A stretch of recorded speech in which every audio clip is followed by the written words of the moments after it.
আসসালামু আলাইকুম রহমতুল্লাহ। আজ জুমার দিনে বাড়াতে কষ্ট করে এই দোয়াটি 11 বার পড়ুন। 90 বছরের গুনাহ মাফ হবে, দোয়া কবুল হবে, ভাগ্য খুলে যাবে, গায়েবী সাহায্য আসবে। জুমার দিন সাপ্তাহিক সকল দিন থেকে শ্রেষ্ঠ দিন। জুমার দিন মুসলমানদের ভ্রাতৃত্ব বন্ধনের দিন। জুমার দিন দোয়া কবুল হওয়ার দিন।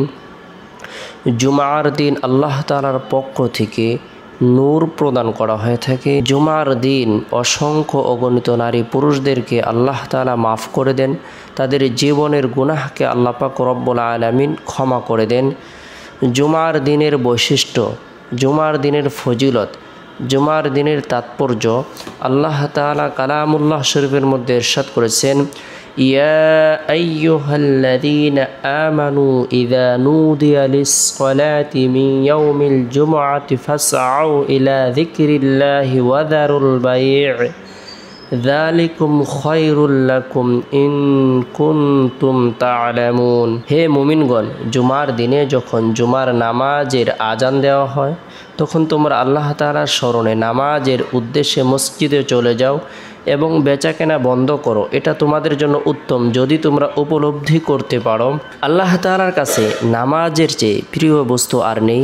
এই জন্যই নামাজের ব্যাপারে এত তাকিদ রয়েছে। সপ্তাহে 7 দিন, তার মাঝে শুক্রবার সর্বশ্রেষ্ঠ দিন, কেননা এই দিনে সবচেয়ে বেশি নিয়ামত আল্লাহ তাআলা মানুষকে দান করেছেন। নবী করিম সাল্লাল্লাহু আলাইহি সাল্লাম বলেছেন, জুমার রাত নূরে ভরপুর রাত, জুমার দিন নূরে ভরপুর দিন।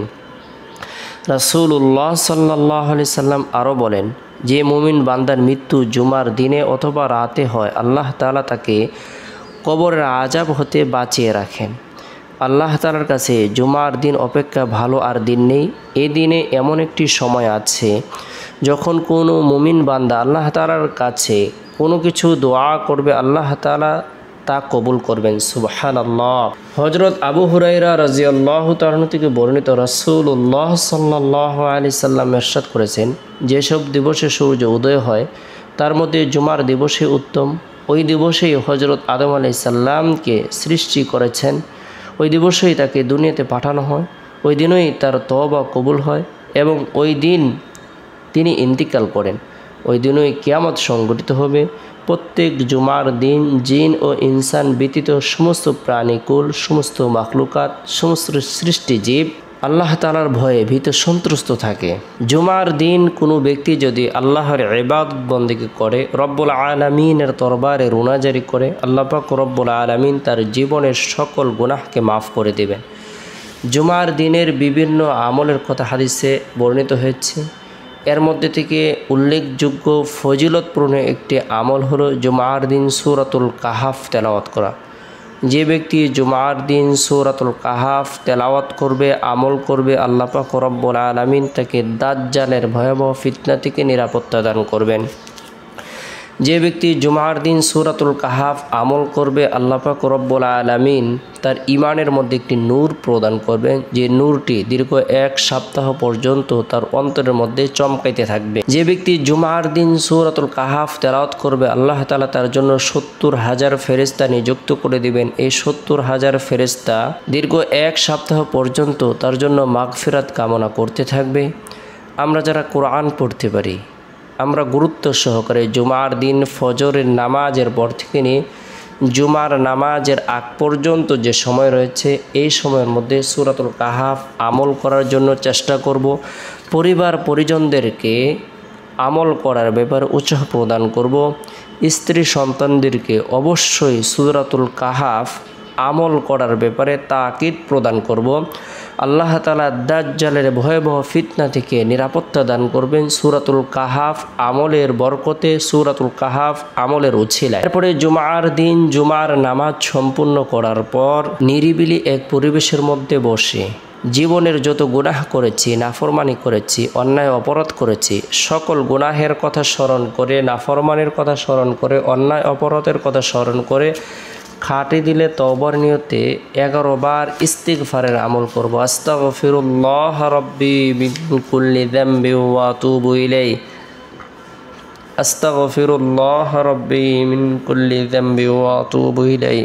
তার ধারণার বাইরে আল্লাহ তাআলা রিজিক প্রদান করবেন, যদিও তার গুনাহ সমুদ্রের ফেনা পরিমাণ হয় না কেন, মরুভূমির বালুকারাশি পরিমাণ হয় না কেন, পৃথিবীর সমস্ত দিন পরিমাণ হয় না কেন, পৃথিবীর সমস্ত রাত পরিমাণ হয় না কেন, তবু আল্লাহ পাক রব্বুল আলামিন মাফ করে দিবেন। তাই ইস্তিগফারের আমল সম্পূর্ণ করার পর এরপরে কোরআনে বর্ণিত বরকতপূর্ণ এই দোয়াটি কষ্ট করে আমরা 11 বার আমল করব। রব্বানা যালামনা আনফুসানা ওয়া ইল্লাম তাগফির লানা ওয়া তারহামনা লানাকুনান্না মিনাল খাসিরিন। রব্বানা যালামনা আনফুসানা ওয়া ইল্লাম তাগফির লানা ওয়া তারহামনা লানাকুনান্না মিনাল খাসিরিন। হে আমাদের প্রতিপালক, আমরা নিজেদের উপর জুলুম করেছি, তুমি যদি আমাদেরকে ক্ষমা না করো এবং আমাদের প্রতি রহম না করো তাহলে অবশ্যই আমরা ধ্বংস হয়ে যাব। সূরা আরাফ আয়াত নং 23। দোয়া করার সময় নিজের অক্ষমতা ও দুর্বলতা আল্লাহ তাআলার সামনে পেশ করা, নিজেকে বড় অসহায় ও অপরাধী হিসেবে আল্লাহ তাআলার সামনে পেশ করা, আল্লাহ ব্যতীত অন্য কেউ ক্ষমাকারী নেই, পুরোপুরিভাবে এই বিশ্বাস স্থাপন করা। এই দোয়াটি আমল করার পর রব্বুল আলামিনের দরবারে আমরা নিজের জন্য, পরিবার পরিজনদের জন্য, জীবিতদের জন্য, মৃতদের জন্য, বিশ্ববাসীর জন্য মাগফিরাত কামনা করব। হায়াত বৃদ্ধির উদ্দেশ্যে, রিজিক বৃদ্ধির উদ্দেশ্যে, ধন দৌলত বৃদ্ধির উদ্দেশ্যে দোয়া করব। আল্লাহ তাআলা জুমার দিনের বরকতে আমাদের দোয়াকে কবুল করবে। এরপরে জুমার দিনের বরকতপূর্ণ আরেকটি আমল হলো আসরের নামাজের পর দুরুদের আমল করা। আল্লাহুম্মা সাল্লি আলা মুহাম্মাদিন নবিয়্যিল উম্মি ওয়া আলা আলিহি ওয়া সাল্লিম তাসলিমা। আল্লাহুম্মা সাল্লি আলা মুহাম্মাদিন নবিয়্যিল উম্মি ওয়া আলা আলিহি ওয়া সাল্লিম তাসলিমা।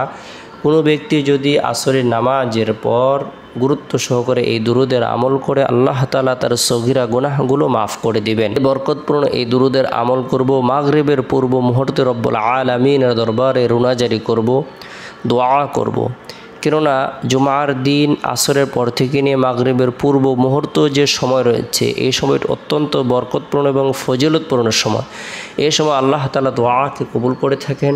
তাই আমাদের হাজতকে সামনে রেখে রব্বুল আলামিনের দরবারে মুনাজাতের মাধ্যমে ব্যক্ত করব। আল্লাহ তাআলা আমাদের সকল ধরনের কঠিন ও জটিল বিপদ দূর করে দেবেন, আমাদের হাজতকে পূরণ করে দেবেন। এরপরে জুমার দিন শেষ হওয়ার পর যে রাত আসে, এই রাতটি হলো ফজিলতপূর্ণ একটি রাত। এই রাতের মধ্যে বিশেষ করে এশারের নামাজ সম্পূর্ণ করার পরে গুরুত্ব সহকারে আমরা আয়াতুল কুরসির আমল করব। ডাকাত ছিনতাইকারীদের হাত থেকে আল্লাহ তাআলা নিরাপত্তা দান করবেন।